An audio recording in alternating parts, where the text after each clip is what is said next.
এই যে গত পরশুদিন আপনারা দেখেছেন ঢাকা বিশ্ববিদ্যালয়ে একজনকে চোর সন্দেহ করে পিটিয়ে হত্যা করা হয়েছে। সন্দেহ করা হয়েছে সে চোর। একজন মানুষ যদি অপরাধী হয়েও বটে, সমস্ত সুষ্ঠুভাবে তদন্ত হবে, রিপোর্ট হবে, সাক্ষ্য প্রমাণ আসবে, সবকিছু আসার পর আদালত তাকে রায় দেবে যে লোকটা অপরাধী কি অপরাধী না, এবং অপরাধী সাব্যস্ত হলেও তার অপরাধ বিবেচনা করে কতটুকু শাস্তি তার হতে পারে সেটা বিবেচনা করে তারপর তাকে শাস্তি দেওয়া হবে। আজকালকার আমরা ইসলামের বিধান তো আমরা জানি, চুরি করলে হাত কাটতে হবে, কিন্তু আপনি হাত কাটার কথা বলেন চোরের, সঙ্গে সঙ্গে দেখবেন আপনার বিরাট একটা অংশ দাঁড়িয়ে যাবে, মুহূর্তে লাফ দিয়ে উঠবে। বাংলাদেশটা কি আফগানিস্তান হয়ে গেল নাকি? এটা কি তালেবানি রাষ্ট্র নাকি? হাত কাটবেন? ইসলাম বলছে চোরের হাত কাটার জন্য, কোরআনের বিধান এটা। ওয়াসসারিকু ওয়াসসারিকাতু ফাকতাউ আইদিয়াহুমা, চোর এবং চূর্ণী অর্থাৎ পুরুষ চোর এবং মহিলা চোর যারাই চুরি কাজকর্ম করবে তোমরা তাদের হাত কেটে দাও। এটা হলো ইসলামের বিধান। আপনি বিধানের কথা বলেন, মুহূর্তে দেখবেন বিশাল একটা জনগোষ্ঠী দাঁড়িয়ে যাবে যারা নামাজ পড়ে, রোজা রাখে, হজ করে, জাকাত দেয় এবং নিজেদেরকে পাক্কা মৌলবী মুসলমান বলে দাবি করে। এরাই বলবে বাংলাদেশটা কি তালেবানি রাষ্ট্র নাকি? এটা কি জঙ্গি রাষ্ট্র হয়ে গেল নাকি? এটা আফগানিস্তান নাকি? অথচ একজন চোর চুরি করলে আইনটাকে তো কেউ নিজের হাতে তুলে নিতে পারে না।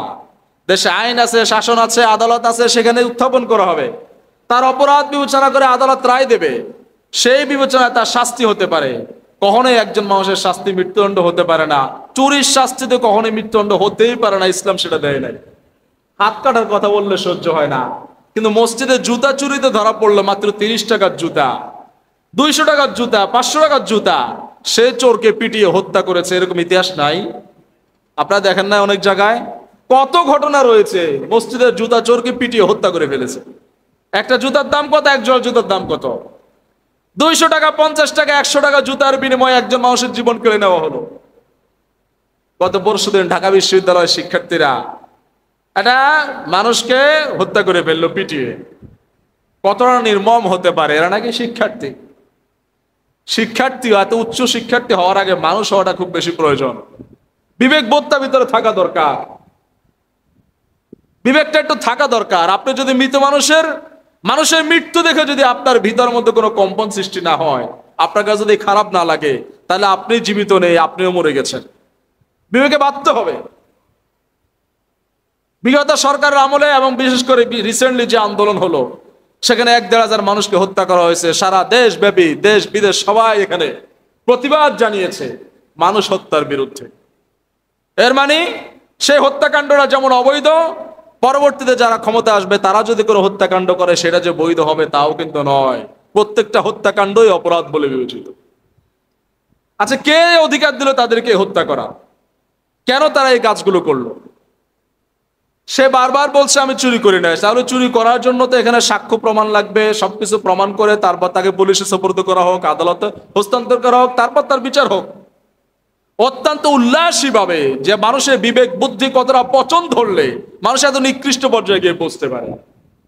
তাকে নিয়ে আনন্দ করা হলো, তাকে ভাত খাওয়ানো হলো, ঠান্ডা মাথায় তার সাথে আনন্দ করা হচ্ছে, ভাত খাচ্ছে, তাকে জিজ্ঞেস করা হচ্ছে খাবার কি মজা হয়েছে, ভালো লাগছে। খাওয়া দাওয়া শেষ, তারপর তাকে পৈশাচিক উল্লাস করতে করতে তাকে হত্যা করা হয়েছে। এই ভিডিওগুলো দেখার পর সহ্য হয় না। তাকে শোয় রাখলো, দেখলাম স্টাম্প দিয়া তার এই হাতের মধ্যে দিয়া দুই পাশে দুইজন দাঁড়িয়ে তার হাতকে থেতলে দিচ্ছে, পাকে থেতলে দিচ্ছে। এমন ভাবে বেদম করে পিটিয়ে পিটিয়ে একজন মানুষকে সাপের মতো হত্যা করা। একজন মানুষের জীবন যাওয়া কিন্তু অত সহজ না। কতটুকু আঘাতপ্রাপ্ত হলে একজন মানুষের জীবন চলে যায়, সুস্থ সবল একজন মানুষের। প্রিয় ভাইয়েরা, গোটা পৃথিবীতে সবচেয়ে সহজ হয়ে গেল, সবচেয়ে সস্তা হয়ে গেল মানুষের জীবন। কোরআন বলছে মান কাতালান নাস মান কাতালা নাফসান বিগাইরি নাফসিন ফাকান্নামা কাতালান নাস জামিআ। একজন মানুষকে হত্যা করলো, এর মানে হলো সে সারা পৃথিবীর সমস্ত মানুষকে হত্যা করলো। এর কারণ একজন মানুষের জীবন যেমন জীবন, সারা পৃথিবীতে কোটি কোটি মানুষ রয়েছে, তাদের কাছেও প্রত্যেকের কাছে একটা জীবন রয়েছে। আপনি একটা জীবনকে নাশ করলেন, এর মানে জীবনের মূল্যায়ন আপনার কাছে নাই। আপনার শক্তি থাকলে পৃথিবীর সব মানুষকে মারতেন, সব মানুষকে মারার ক্ষমতা নেই। একজনকে মারতে পারছেন, চাই একজনকে মারতেছেন। একজনকে মারা সারা পৃথিবীর সমস্ত মানুষকে মারার সমতুল্য। মানবতার বিরুদ্ধে অপরাধ এগুলো, কোশ্চিন কালো এই ধরনের হত্যাকাণ্ডগুলো কোনোদিন কেউ সাপোর্ট করতে পারে না। আমাদের দেশের মধ্যে হত্যাকাণ্ড হয়, কিন্তু কোনোদিন হত্যাকাণ্ডের বিচার হয় না। এটা হলো অত্যন্ত দুঃখজনক বিষয়। রাজনৈতিক হত্যাকাণ্ডের কোনো বিচার হয় না কোনোদিন। বিশেষ করে কোনো প্রভাবশালী নেতা, কোনো রাজনৈতিক নেতা যদি এই সমস্ত হত্যাকাণ্ডে লিপ্ত হয়ে থাকে, তাদের যদি কোনোভাবে জড়িয়ে থাকা হয়, তাহলে যে কোনোভাবে ওকে এটাকে ধামাচাপা দিয়ে দেবে। বিগত সরকার আমলে আপনি দেখবেন মিডিয়ার সামনে, যারা একটু জানেন ভালো করে, টিভি চ্যানেলের সামনে ওখানে ওখানে পত্রপত্রিকা পড়েন, দেখবেন যে কোনো হত্যাকাণ্ড ঘটতো, বড় বড় নেতা যারা আছে তারা মিডিয়ার সামনে এসে কি বলতো, বিএনপির নেতারা জড়িত, শিবিরের পোলাপান জড়িত, তার হত্যাকারীর অমুক অমুক ইত্যাদি, তারা বিএনপির সাথে সম্পৃক্ত। এই কথা বলে স্থানীয় বিরোধী দলীয় যে রাজনৈতিক নেতারা আছে তাদের কয়েকজনকে গ্রেফতার করে, তারপর মামলা তো প্রমাণিত না, মিথ্যা মামলা, কয়েকদিন পর আসতে তারা জামিন পেয়ে বেরিয়ে চলে আসে। হত্যা যারা করেছে তারা একেবারে আড়াল, কোনো বিচার তাদের হয় না। এখন যদি হত্যাকাণ্ড হয় তাহলে কি হবে? এখন বলবে আগে যারা ছাত্রলীগ করতো, আগে যারা যুবলীগ করতো তারা হত্যা করেছে, আমরা তাদেরকে গ্রেফতার করার চেষ্টা করছি। এই কথা বলে কয়েকজনকে গ্রেফতার করবে, কয়েকদিন পর তারাও জামিন নিয়ে বেরিয়ে আসবে। হত্যাকারীদের কোনো বিচার কোনোদিন হবে না। বাংলাদেশের মানুষের এই ব্যাপার অন্তত নিশ্চিত একটা চূড়ান্ত পর্যায়ে পৌঁছা উচিত যে রাজনৈতিক হত্যাকাণ্ড বন্ধ হোক। রাজনীতিবিদের রাজনীতি করে, কিন্তু নিজেদের সম্মান রক্ষা করতে পারে না, নিজেদের ইজ্জত রক্ষা করতে পারে না, জীবনের নিরাপত্তাও দিতে পারে না। স্বাধীন বাংলাদেশের 5টা দশক পার হয়ে গেছে, এখনো পর্যন্ত আপনি একটু হিসাব করে দেখেন, স্বাধীন বাংলাদেশের সবচেয়ে বেশি দাপটের সাথে, ক্ষমতার সাথে দেশের মধ্যে দাপিয়ে বেড়েছে কারা? রাজনীতিবিদরা। কেউ এমপি হয়েছে, কেউ মন্ত্রী হয়েছে, কেউ মেয়র হয়েছে, কেউ কাউন্সিলর হয়েছে, কেউ সচিব হয়েছে। এক একজন এক একটা পদ নিয়ে একদম মহা ক্ষমতা নিয়ে দাপিয়ে বেরিয়েছে। স্বাধীনতার 5 দশকে সবচেয়ে ক্ষমতার সাথে, দম্ভের সাথে, ইজ্জতের সাথে দেশের মধ্যে দাপিয়ে বেরিয়েছে কারা? রাজনীতিবিদরা। এবং আরো আপনি খেয়াল করলে দেখবেন সবচেয়ে অপমানিত, অপদস্থ, লাঞ্ছনা, গঞ্জনা এবং সবচেয়ে মায়ের খাওয়ার শিকার হয়েছে রাজনীতিবিদরা। স্পষ্ট কথা। আপনি দেখবেন বড় যে সবচেয়ে বেশি জেল খাটছে কারা? রাজনীতিবিদরা। চুরির মামলা, মহিলাদের ভ্যানিটি ব্যাগ চুরির মামলা, ময়লার গাড়িতে আগুন দেওয়ার মামলা, পুলিশ হত্যা করার মামলা, এতিমদের টাকা খাওয়ার মামলা, বিদেশে অর্থ পাচার করার মামলা, মাদকের মামলা, টেন্ডারবাজির মামলা, চাঁদাবাজির মামলা, যাবতীয় যত হীন কোনো কর্মকাণ্ড নেই যেগুলো অভিযোগ রাজনীতিবিদদের বিরুদ্ধে নেই। সবচেয়ে সম্মানেও ছিল রাজনীতিবিদরা, এবং সবচেয়ে অপমান অপদস্থ হয়েছে তারাও হলো রাজনীতিবিদরা। রাজনীতিবিদ হয়ে যদি রাজনীতিবিদদের সম্মান রক্ষা করতে না পারি, ইজ্জত আব্রুকে হেফাজত করতে না পারি, তাহলে কিসের রাজনীতিবিদ? রাজনীতি করবো দেশের স্বার্থে।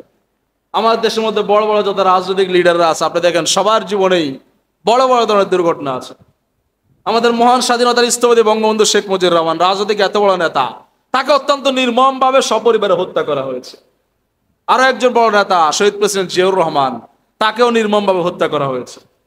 বড় বড় যত লোকগুলো রাষ্ট্র পরিচালনা করেছে, এই যে এরশাদ সাহেব 9 বছর পর্যন্ত চালিয়েছেন, তাকেও পর্যন্ত দীর্ঘদিন পর্যন্ত কারাগারে হেনস্থার শিকার হয়ে জীবন যাপন করতে হয়েছে। রাজনীতিবিদ হয়ে সম্মান নিয়ে সমাজে বেঁচে থাকতে পারেন নাই। তারপর আসলো আরো 2জন বড় বড় রাজনৈতিক নেত্রী, 2 মহিলা নেত্রী, আমরা তাদেরকেও চিনি। একজনকে দীর্ঘদিন পর্যন্ত এতিমের টাকা আত্মসাতের অভিযোগ নিয়ে তাকে অপমান অপদস্থ করে কারারুদ্ধ করা হয়েছে। আরেকজনের এখন কি পরিণতি তা আপনারা দেখতেই পাচ্ছেন। তাহলে সবচেয়ে করুণ পরিণতি হয় রাজনীতিবিদদের, সবচেয়ে অসম্মানের শিকার হয় রাজনীতিবিদরা। রাজনীতিবিদ হয়ে যদি রাজনীতিবিদদের সম্মান রক্ষা করতে না পারি, তাহলে কিসের রাজনীতি? রাজনীতিবিদ হয়ে যদি দেশে মানুষের নিরাপত্তা ব্যবস্থা করতে না পারি, তাহলে কিসের রাজনীতি? প্রিয় ভাইয়েরা, বড় কথাটা হলো এটা, আমরা মানবতার কথা বলি, রাজনীতিবিদরা মানবতার কথা বলে। রাজনীতিবিদরা সব সময় মানুষের অধিকারের কথা বলে, হত্যাকাণ্ডের বিরুদ্ধে কথা বলে, ধর্ষণের বিরুদ্ধে কথা বলে, কিন্তু তাদের নিজেদের উপর আঘাত আসে, নিজেদের নামে কোনো কলঙ্ক আসে, সঙ্গে সঙ্গে তারা নীরব ভূমিকা পালন করে। বিরোধী পক্ষের উপর কিভাবে চাপানো যায় এই ধরনের মনমানসিকতা কাজ করে।